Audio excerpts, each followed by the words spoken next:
that we need change in this nation.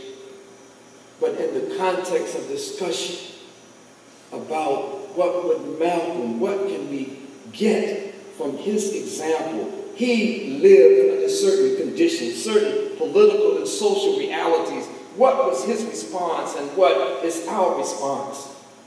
So I ask myself when I go vote in the primaries in May, when I look at excerpts from the debate that was held in Texas tonight, when I go to vote in November and I cast my ballot, am I doing this thinking that I have the opportunity to change fundamentally, radically, all of the things that are going wrong in this world?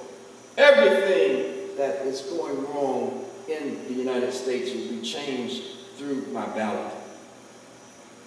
Malcolm, in reference to the ballot, was known to, he gave a very famous speech called The Ballot or the Bullet.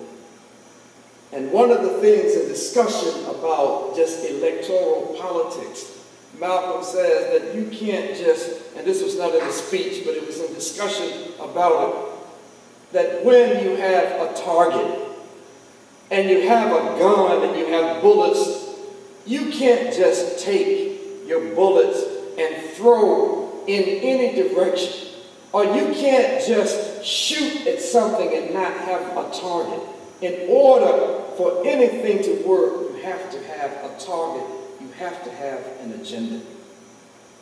And so Malcolm is saying that even when you exercise your human right of franchise, that what we must do is to have an agenda. Just don't think that by voting alone that there will be systemic changes and fundamental changes throughout the political spectrum here in this country.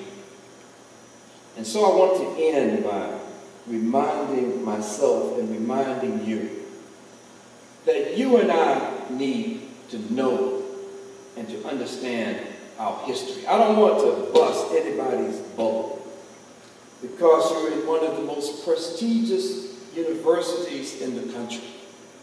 It's a very prestigious university. And to have a degree from this university is a significant accomplishment. It will bode you well into the future. But I don't want to bust your bubble. But I don't want you to not be a student of history, because Malcolm has said that history will reward your efforts, that if you take the time to look into the history, then you will have a clearer, illumined path for your present and your future. Let me just give maybe one or two examples of what I'm talking about. Across the United States, everyone has become energized about elections and the electoral politics, as we should. But when we look at our history in this country, when we look at not the history of genocide upon which this nation was primarily built, genocide against the Native American people, genocide against the people who were brought over and forced to labor, genocide against other immigrant groups like the Chinese who were brought into the country to labor. But even when we look as recent as the 20th century and see how quickly things can change.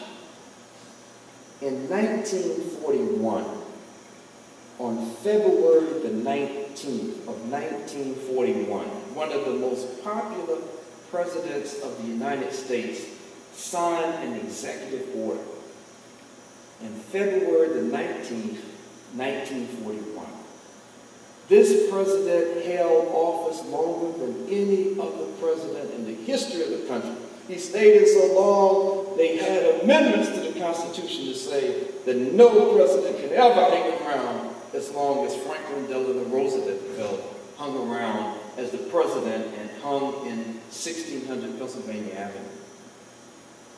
What Franklin Delano Roosevelt is known for is a lot of things, but one is helping to bring this nation out of the economic doldrums that it was in, coming out of the Great Depression. That he did a lot of wonderful things for the nation. That his wife was recognized as someone that was very sensitive to the needs, particularly of African American people. But on February the 19th, 1941, in direct response to the attack on Pearl Harbor by the Japanese against a naval base at Pearl Harbor, Franklin Roosevelt signed an executive order with just one signature on a piece of paper that caused over 120,000 Japanese Americans, most of these people American citizens, most of them had never ever even been to Japan. They were born in this country. They had gone to the universities of this country. They had built businesses in this country. They had bought property in this country, but in one sweep of a pen, they were rounded up after February the 19th, 1941, and herded into concentration camps. Their businesses were taken, their properties were taken. Many of them died inside of these concentration camps. The conditions under which they lived. And they weren't referred to as detention centers. They were referred to by Roosevelt and the federal government as concentration camps.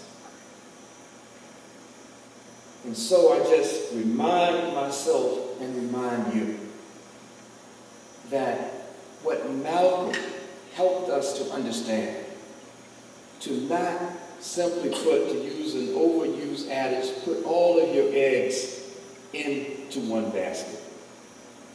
That this idea that we can just peacefully coexist and get along without any struggle is something that has no precedent. It has no authority that can be documented and validated from our history.